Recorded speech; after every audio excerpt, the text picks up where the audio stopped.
Welcome to By Subject, a Silicon Slopes brand and marketing podcast. I'm your host, Peter Stevenson. I'm here with my co-host, Alysha Smith, managing partner at Modern 8 and Agency. And our guest today is Brock Beeson, Director of Brand Design at Bill. Welcome. Thanks. Yeah, thanks for having me. Yeah, great. We're excited to have you here. We've known you for a long time. Seems like, 8-9 years now. But, maybe tell everybody, where you're from, where you grew up, what you're, what you were into as a kid, and kind of what got you into thinking about brand design. Yeah, sure. Born here in Utah, like northern Utah, and immediately moved to Seattle. So raised in Seattle all the way up until college.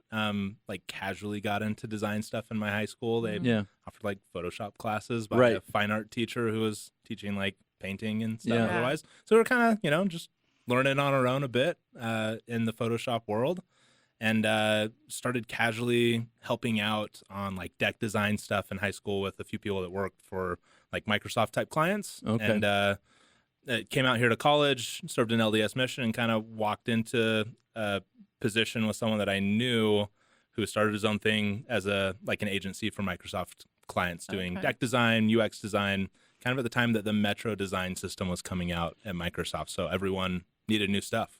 This is when you were in college at BYU. This was your day job while you were there. Yeah, summer internship, kind of part-time job for an agency called Carpool Agency. And what kind of stuff were you designing? Yeah, so they specifically did engineering work for internal SharePoint sites for groups within Microsoft. So they all have their kind of internal wikis and portals. They're all built on Windows 95 looking stuff, and people were pretty excited about the new look that Microsoft had put out with Metro and whatnot. So it was a lot of digital stuff. All digital. That you were doing for this agency, and all kind of the same format, just different looks and feels. Yeah, totally. Yeah. It was a great intro job for a junior designer. Go learn this robust, really well-documented design system, and then go design in it, right? Go make stuff look like what Microsoft wants their stuff to look like. And what years was this? That would have been the summer of 2011. Okay. Started doing that stuff, and then worked throughout my time at BYU doing the ad program and minor in graphic design, but kind of working on Carpool stuff through that time. What made you want to go into ad lab there? And, what got you interested in saying, I want to do design full time? My path. Yeah, this is where you want to go. That's a good question. I mean, first year I came in undeclared as a freshman to BYU, really kind of explored a bunch of stuff, took a ton of the intro to whatever classes. Yeah. And the second semester I was there before serving my mission, I took an intro to advertising class and was just that's pretty cool. And it kind of just sat there and lingered. I'd done all of the visual program, all the Harrison Fine Arts intro classes that you could do without declaring. And was I don't know, that seems a little intense on the graphic design side. And their animation program was way more artsy than I consider myself artsy. And I was doing this very early UX type work that didn't feel like it really fit into those programs either. Yeah. So I saw this is a creative space in advertising. I knew that there was specialty programs, but not much beyond that, and came back and took a few more classes and declared kind of right away oh yeah, this is an area that I can go be creative while still being really applicable for a business. Yeah, and kind of sense. It felt useful. It was also kind of I met a lot of people in that realm, and I was this is a cool thing to do, right? It felt like a cool program and people that I wanted to be around. Was the minor in the graphic design program, or was it, in still the advertising or the communication side? Now you're testing me, because I the way I understood it is my major was in Bachelor's of Science Communication with a minor that my classes all happen at the Harrison Fine Arts Center. Yeah, okay. And the minor was only open within the creative track as declared art director within that track. So they took, it's 12 students a year into the creative track within the advertising program.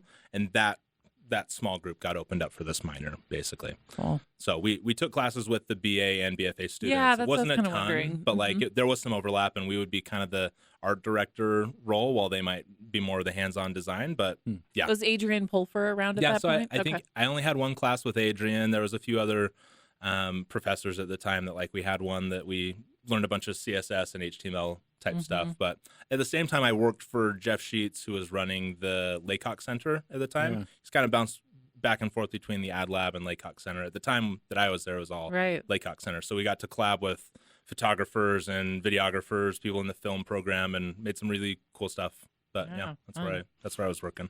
Okay, so you come out of BYU. You come out. What years did you graduate there? Would have been 2014. 2014. Yeah. And so you have a degree. You've got a little bit of UX, design history for what you're doing for work. But what did you want to do? What were you interested in? Where did you want to go? Yeah, I mean, out the gate, I went through like BYU does a great job placing people. They want Yeah, you they to leave do. the state and they Yeah. want you to go to big New York. agency. Yeah. So I had friends that went to, gosh, I'm blanking. I had a friend end up at CPB, another at Chiat, and I went to Leo Burnett in Chicago for the summer and just their Cool. massive intern program. It was like 50 plus interns Wow. at the program. Found out, a few weeks in that the team I was on, the All-State team, was like, awesome, we're going to do cool work. There's not really any jobs at the end of this for All-State. So if you want to go and float to other teams, you can. Frankly, brand new kid in the house. Chicago's awesome, really expensive. Didn't really feel like the right fit for me coming out. So really loved the summer there, and then came back to Utah between like Jeff Sheets, who I worked for at BYU. I had a few connections here and ended up at MRM a few months after the summer. So working for the Cisco team at the time under Ryan Brown. Yeah, really fun time there. So you end up at an international agency in Salt Lake, doing what BYU Ad Lab kids do. Yeah. So what was your role there? What was your title? What were you kind of doing there? Yeah, so art director title, I don't know that MRM did like junior or senior art directors. It's kind of like he came in. I had a writer partner who was another BYU guy, so worked on a team working on the Cisco account for the first year, and then we floated over to the Sam's Club account. And like it was some big idea stuff. I got to go to Chile with Patrick Maravilla on a shoot that I don't know if you guys know Patrick. Yeah. But, His new company, the stuff he's doing right now is super interesting. Yeah. I don't understand most of it because it's mostly in foreign languages, but it's pretty rad. So like we did a campaign for Cisco blowing up devices in slow-mo, like one of those hyper slowed down, 10,000 frames a second type videos. And so we got to make some cool stuff. Ultimately, it felt like I wasn't getting super challenged from like a really creative standpoint. It was like we were getting a lot of the work that was like the mailers and the type of stuff. Sam's Club was really interesting. They would spend more on like a deck for an internal presentation to employees than they would on a ABM mailer or whatever, right? So like creatively, we're like sourcing stock all the time instead of shooting stuff. And I was like, okay, but like I wasn't actively looking. And come the summer of 2016, I had worked for Alex Bean a bunch off and on. I grew up in the same area as Alex and Blake, who started Divvy. So Alex had moved down. I like ran into him at a Costco or something, and I was like, "What do you like? Let's catch up." You shopped at Costco while you worked for Sam's Club? Big time. Yeah. Loyalty never changed for sure. They don't give you any incentives. You know what I mean? There's no love lost there. But I had like freelanced off and on for Alex in the past. He had started a couple of cool things like a scooter company that he was involved in and some like engineering shop stuff. So I saw him was trying to drum up some freelance work and I was just like, what are you up to? Let's catch up. And actually started freelancing for Divvy that summer a couple months before making the jump.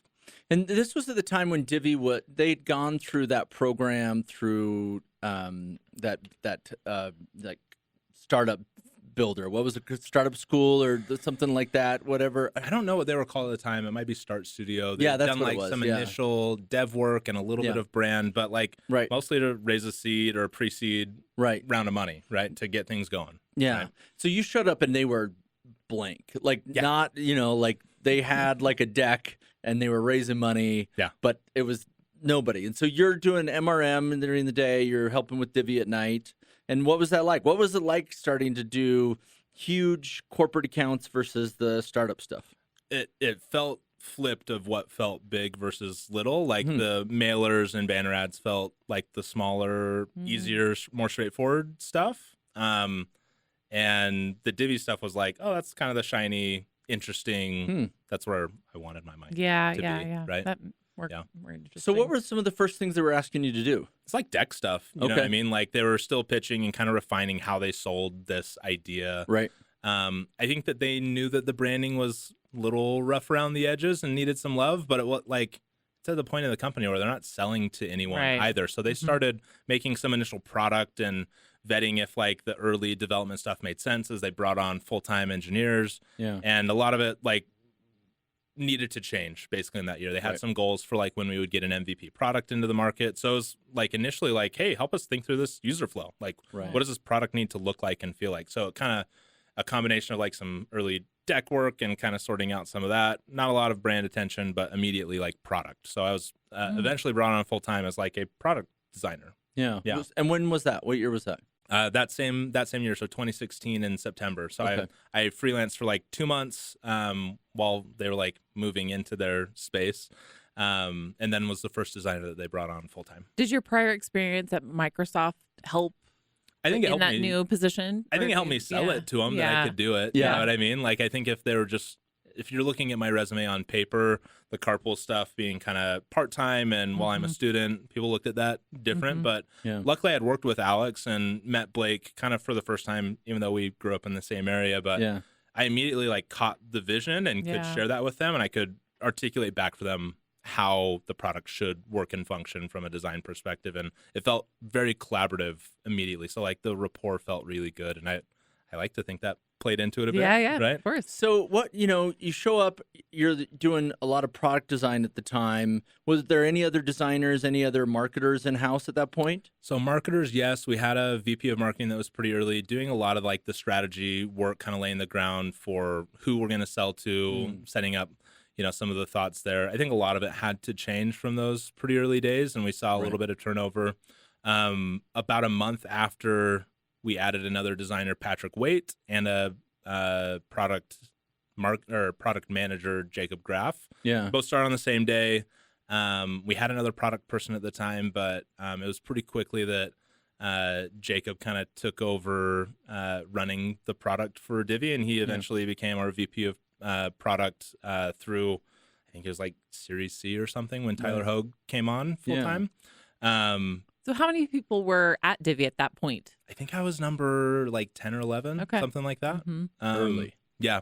And we added a handful more engineers and stuff that fall, and then we were the same group for a little bit until we got a product out there. While you were doing freelance, did they hire anybody? And then you should have been number 6, but you were number 11 and you're mad about it? I mean, I was never too stressed about the numbers, but I think that they were scaling a couple engineers. Like I was just reminiscing with a friend last week who was before me, and there was really only a handful of people before him.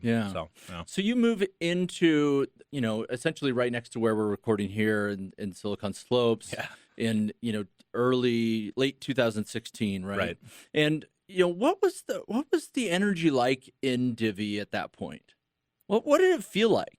I think for me, I came in like a mid-level designer, first startup, first tech company, leaving agency, and I was focused more on that transition for me career-wise. Like I was like, hey, I'm leaving creative advertising and moving into like a UX product designer type role. Yeah.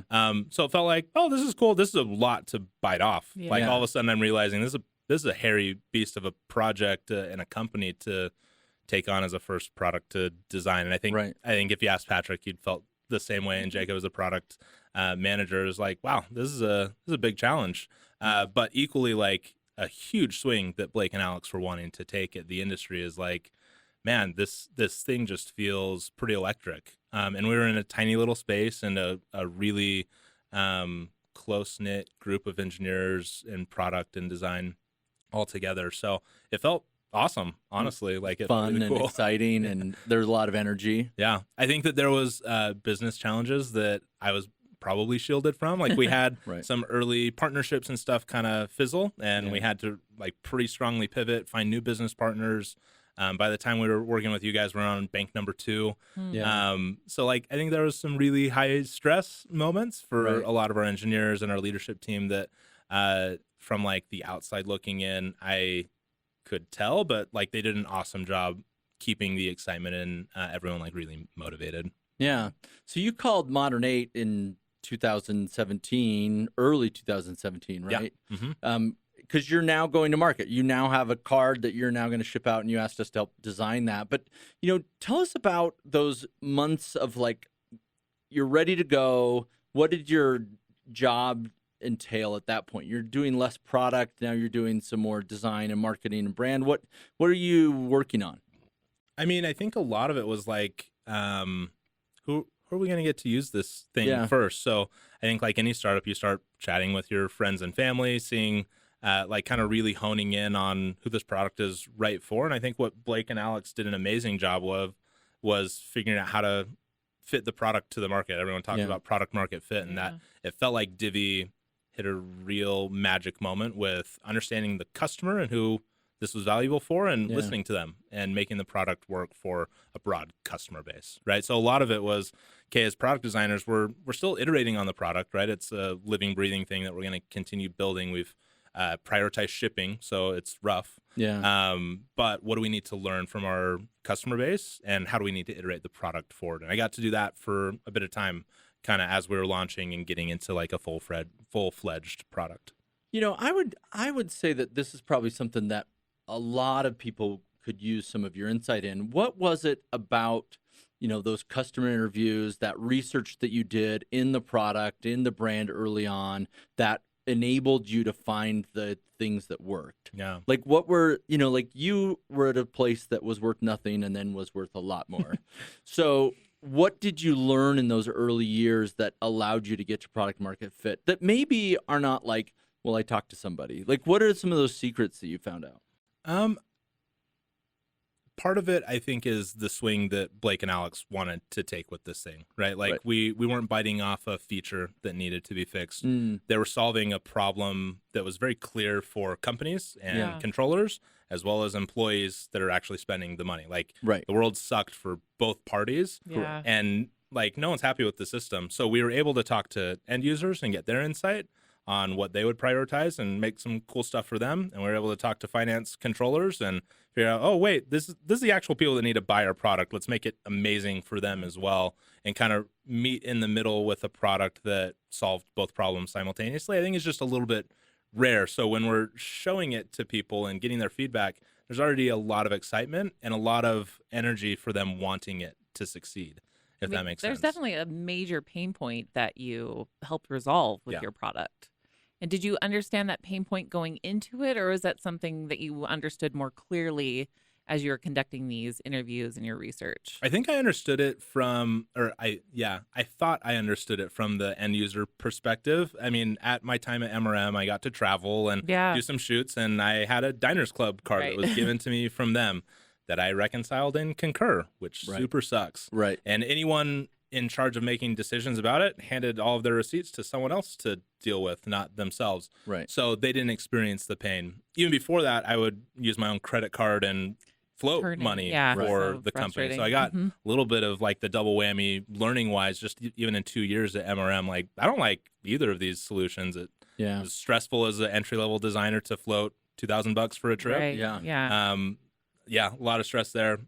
I learned a lot more about finance teams, and frankly, like moved out of the product before we really got very deep with that part of the product buyer and that part of the research. So I don't have a ton of like probably value to add or knowledge there in terms of what we learned. But again, it was like a ton of excitement around what we were building because people could like have that light bulb moment and see, crap, this can really change stuff for my livelihood and my job. So then you said you moved out of that role. So what did you move into then? Yeah, so I was all product all day doing, all of our mobile and web stuff with Patrick and Jacob at the time. And as we went to go launch our real product and the version of the mailer that you guys helped us work on, Blake kind of took me aside and said, hey, we don't have anyone doing brand and marketing. We're going to bring on a full-fledged marketer now. And would you move over and start doing that more full-time? And they started backfilling on the product design side, and I was the sole creative on the marketing side for a bit of time. Yeah. So this was right when the product was launching. So 2017 and end of 2017, beginning of 2018. Yeah. So what kind of stuff were you doing then? Like what were the marketing tactics that you guys were pulling on? What were you designing? Man, this is a fun one because like Alex had this idea from like an outreach perspective. We started basically sending cards to people preloaded with money to demo the product. Like Right. what we learned was like Interesting. if you get your hands on this thing, you understood really quickly the benefit, right? Yeah. So we had this like it was called the like Divvy My 100 or Yeah. whatever, and we would send cards out to people, ask them to reach back out to us, and we could send them in real time money as a demo. Like, hey, if you reach out to us, we're going to load this card with X number of dollars, and you can try out the product, buy whatever you want, right? Right. And so that was kind of like an early marketing tactic that we kind of hacked our way into. Yeah. That was like, oh crap, if we can like replicate the actual experience of spending, that can be a magic moment. So a lot of the early time was like, how do we do that? How do we Yeah. get the product in front of people? And we went out to the big event, the Silicon Slopes event, and like had people kind of on the ground trying to demo product for people. And I think you guys gave away $2 bills. yeah, so that Yeah. the cashback cowboy was giving away Yeah. $2 bills, and I think a lot of it was just like we need to let people have this experience because it's pretty magical, Yeah. right? Yeah. So, you're working on that. Was there any part of like your experience working on product that helped you to be a better marketer and a better designer later on? Yeah, I think I like in an early startup, you get to wear lots of hats. This was kind of the moment where I came with all of the product knowledge for like how we built it, why we built it that way, what would resonate with customers from some of the research we had done. Where I got to wear like a product marketer's hat a lot of the time in this realm. I also like was pressing the buttons on building website pages in WordPress and like pushing myself technically that way because that was not my proficiency. Yeah. So I think if we look back, we'd all be like, oh, that wasn't our best, but like it worked, Yeah. right? So I was kind of getting to, from a messaging framework standpoint, work with our now marketing leader. That's when Sterling joined the company. Work with him. We had a couple of like interns that became full-time and like we're a ragtag group. He brought on like a ops person first and still close with Andre, who was our ops person at the time doing all of the emails. But it was like, let's start up all of the things and figure out how we're going to reach this audience and really start like generating revenue for the company. Like Sterling came in very revenue minded, which I think was a huge benefit to Divvy. Yeah. Was it fun? Like, was this whole era of like trying to solve different things and like, your hats in, a lot of spaces, right? You're doing a lot of different things. Was it fun? Did you love it? I loved it. Yeah. I kind of skipped over this in the story of making the move to Divvy is like, I sat down with Alex. I was a little resistant to making the move.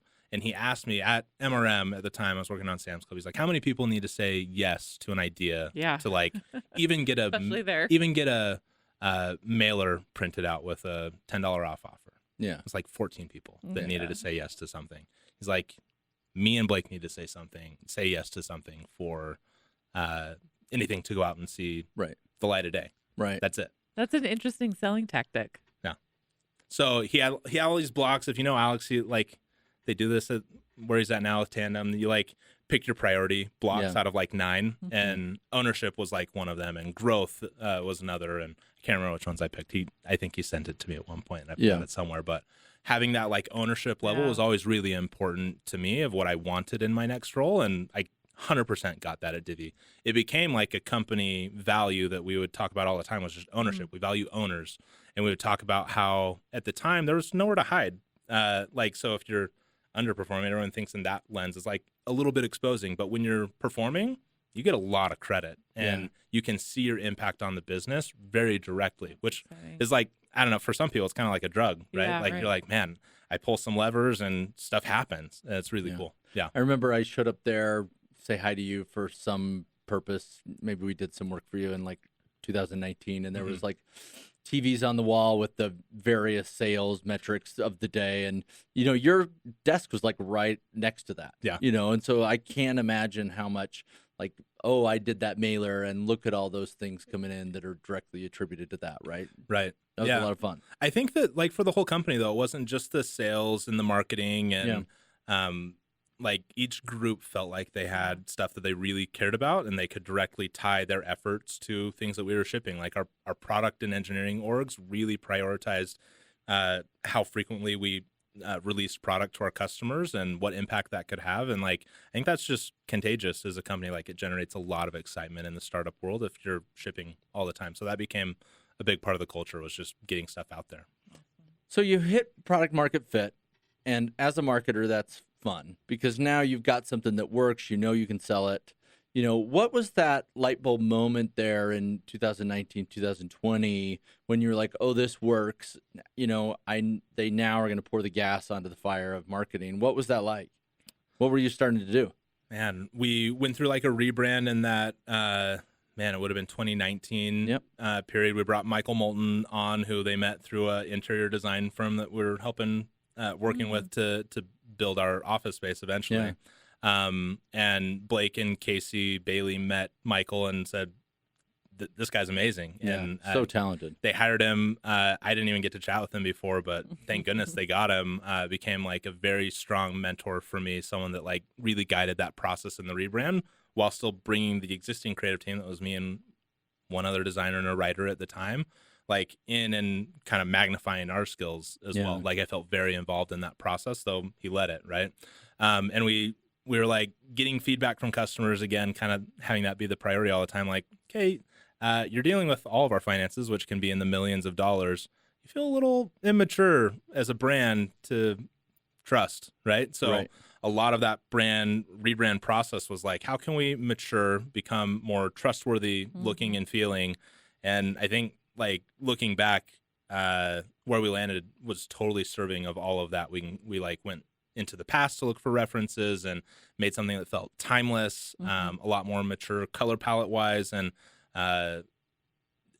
what was unique in that process was we were very embedded with our product design team and felt like Michael was leading a team of both product designers and brand designers at the time, even though like title wise and actual organization wise was just on the marketing side. So it was like very cross-functional in that way. When you went through that rebrand, besides the look and feel, were there other brand pillars that you worked on to communicate, those feelings that you wanted your audience to feel? I think it was kind of the first time that we really defined many of our brand things. So like from a tone perspective, how we wanted to show up, like putting it actually on paper. So a lot of that, I think additionally, like the look and feel happened in the marketing side, but also like permeated all the way through the product to like pretty significant changes in some of the way that the brand would show up in product at all was kind of inherent in that.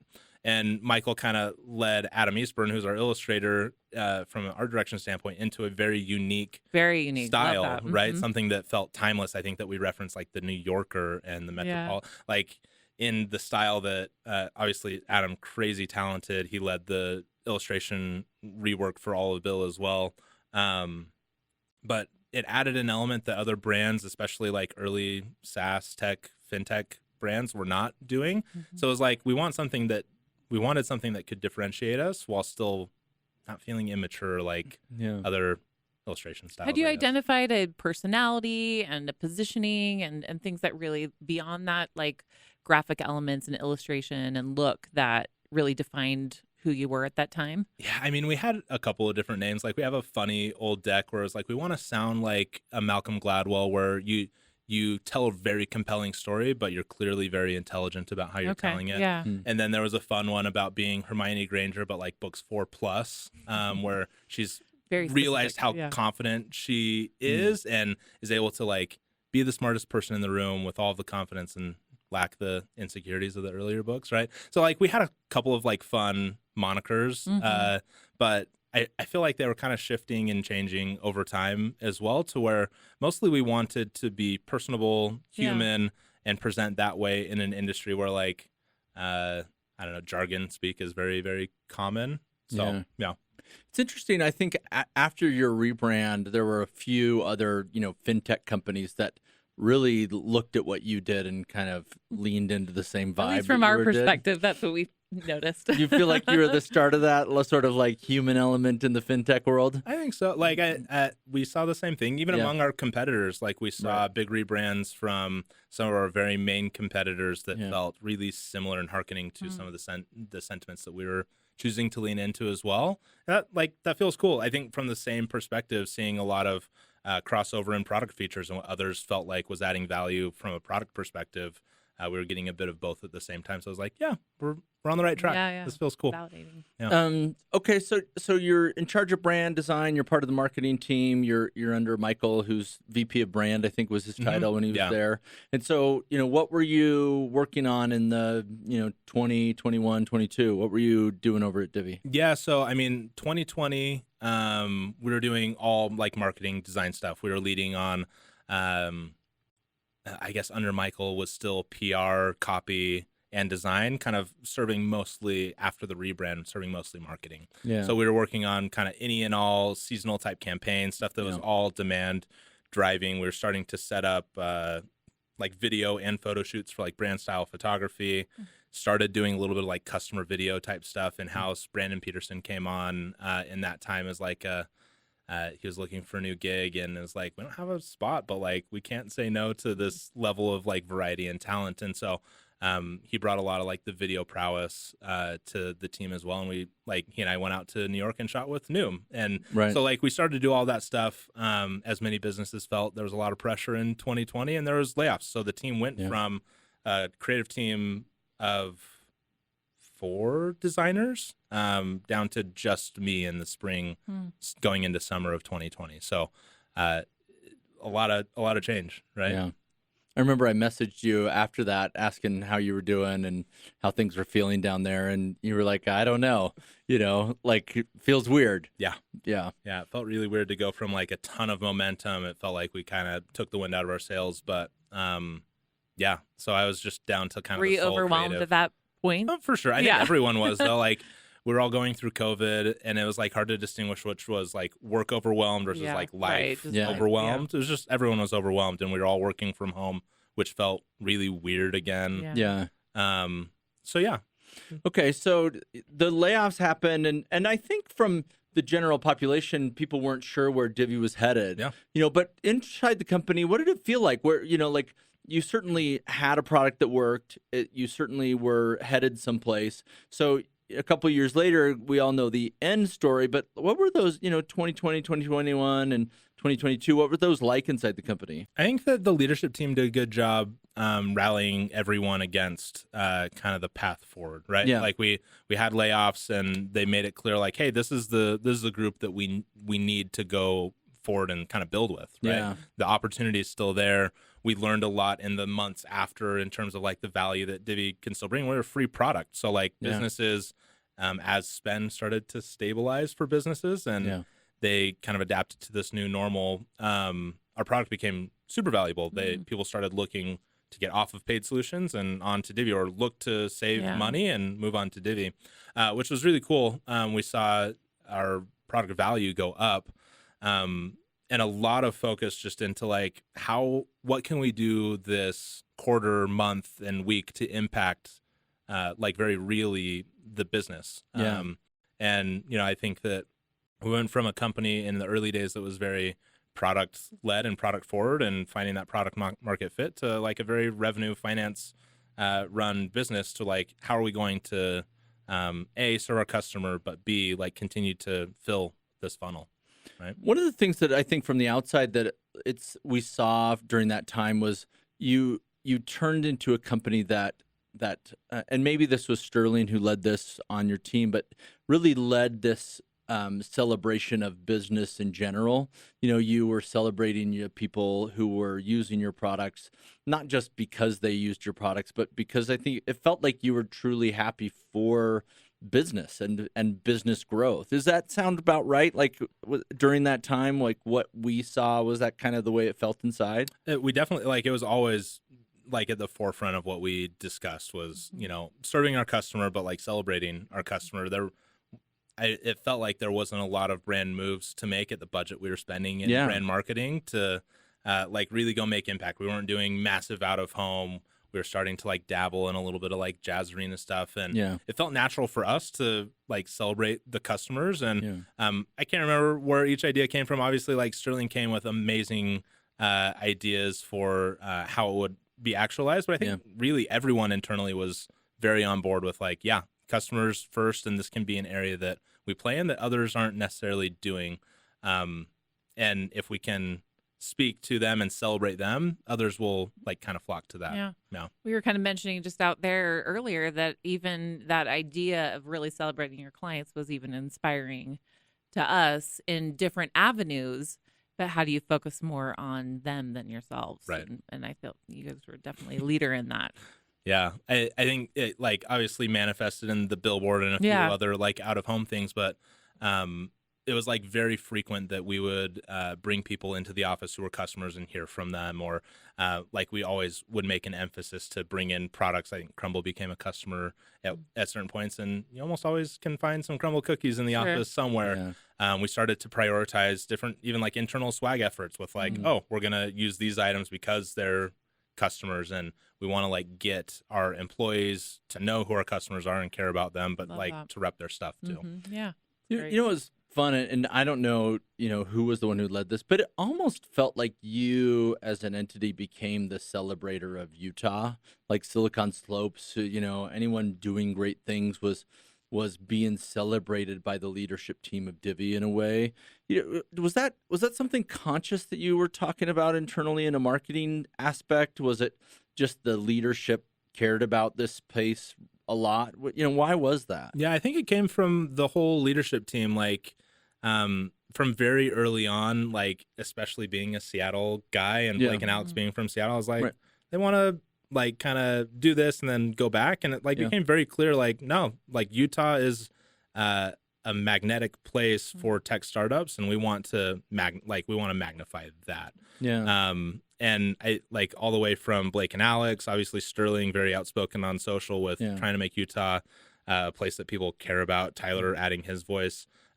Obviously different degrees of how loud people want to be on social, but I think from the whole leadership team and permeated down through the employees, like, yeah, people are excited to build Divvy, but to build it here as well.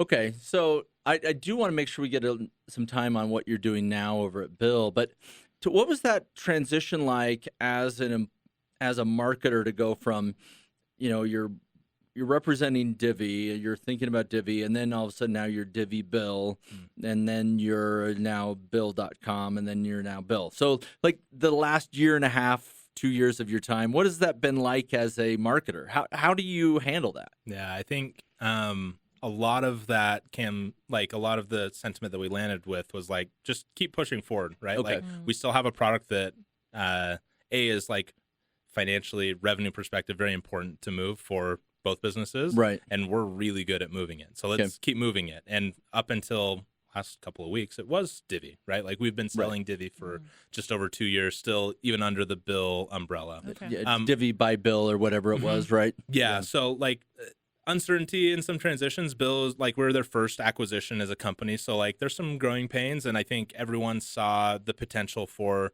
like this bringing together of two massive products, and that there's a ton of value to be had there. And we're starting to now see what that looks like, and we're like, our products are becoming more and more integrated, but for a time, they've been very separate. Right.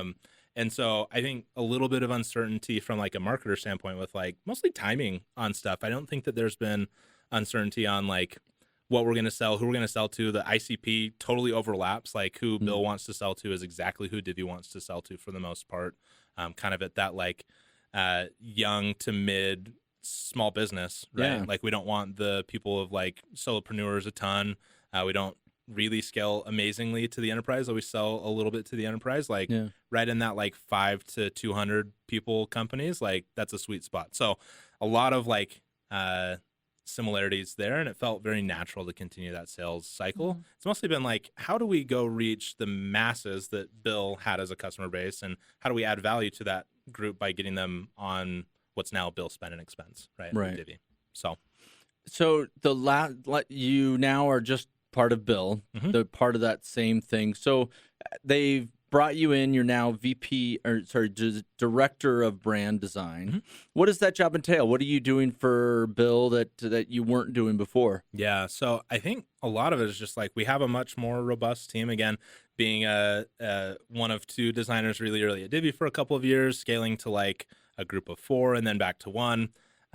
Having 15 creatives on a team feels like a luxury. That's right? a lot. And we brought in a VP, Kate Harmer, who's my boss now, a really strong creative and from Amazon, she worked on Prime and then worked on AWS.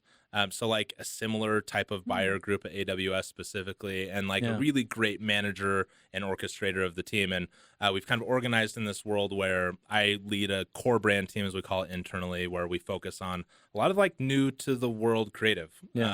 In the last year, we've gone through a whole rebrand at Bill that I got to lead kind of before Kate's time, working with Sarah Acton, our CMO. But got to kind of refresh what Bill looked like. They're an older company now, like in the 16 to 17 years old type of biz.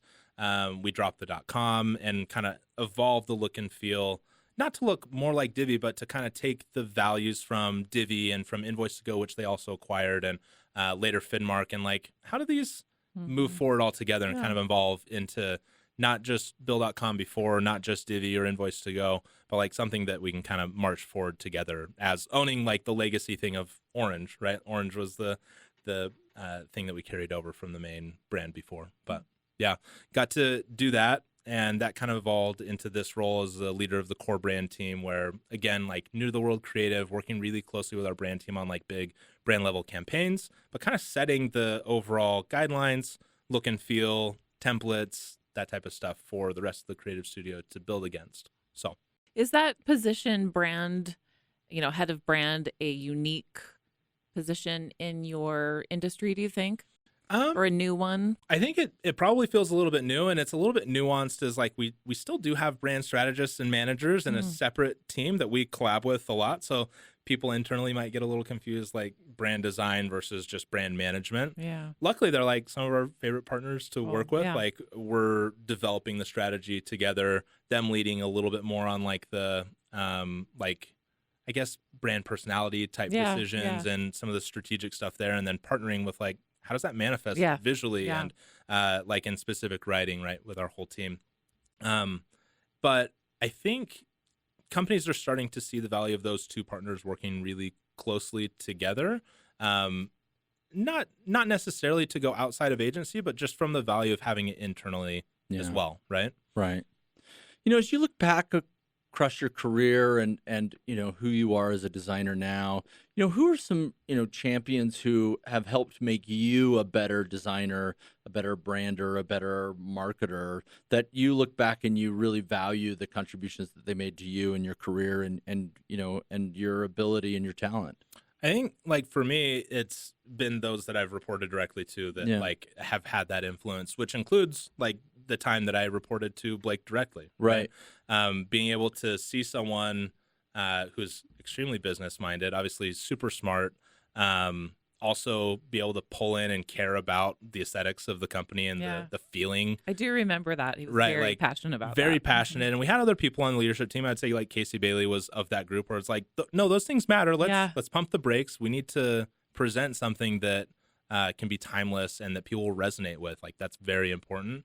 I learned a lot in terms of balancing those two things that, I don't know, maybe some people feel like are at odds, is like prioritizing the quality of something versus like, I don't know, speed, like for the business, that we can have both. There was often the debate of like, should we work harder or smarter? And Blake was like, you have to do both. Right. Like, it's always debated at startup. Which one do you want? Right. Yeah. Yeah. Interesting. And so like just those leaders who you reported to, who gave you what were the qualities that they had that allowed you to, now that you look back on them and you say, oh, this was really great for me or great for my career? Yeah. I feel like I've learned a fair bit of just like resilience from being in internal teams. Like when you're working on the same thing day in, day out, like what I've learned from my managers, like you can keep pushing things forward. Like it doesn't need to just be good enough or that we just stay the course. Like we're able to innovate and continue pushing things forward kind of all the time. And sometimes that means working with business partners that don't prioritize the same things that we do, but like we can create solutions that are valuable for the business, and we can be of that same mindset. Like we don't just have to be creatives, right? As you think about your own, you're now 10 years into a career, you've been part of, one of the more successful exits here in the state. As you think about your own mentorship, or is there things that you are trying to do now to give back to that community that, as your own, who are you seeing come up nowadays? How are you seeing your own mentorship grow? Yeah, I think like for me, a lot of the time that I have been in various amounts of leadership at Divvy and now Bill, I've had like all the way from one employee reporting to me to now a handful. And a lot of that has just been making that kind of career transition for myself is like, oh, I need to move from pushing the pixels myself to like helping others from a more manager role. And a lot of that is just prioritizing what paths people want to take and they want to find. Obviously, like in the broader community here, I want to get more involved and start doing more of that. But we see like companies in Utah still become powerhouses in terms of businesses and the type of exits and swings that people are trying to go for. Yeah. And I'd love to see more of that design forward thinking come forward in those companies. Like we get a mixed bag. We've had some amazingly like great design companies come out. It'd be awesome to see that prioritized a little more. Yeah.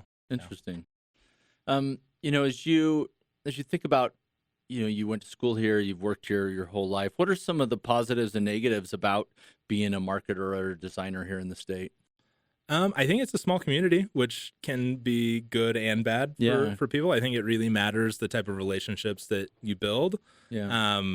And obviously, like you're going to cross paths with people kind of continually. I think, we see that today, like been a couple of years and getting, opportunities like this. But bigger than that, like I think Utah is just really ripe for, there's a lot of people that are motivated to build here. It feels like I haven't lived in a lot of other places, but it feels like there's a lot of entrepreneurial energy in the state and people that are like-minded in that they want to take some big swings. And I think that's contagious for anyone that wants to try out startup type world or like in a building type world, that like you want people that are hungry.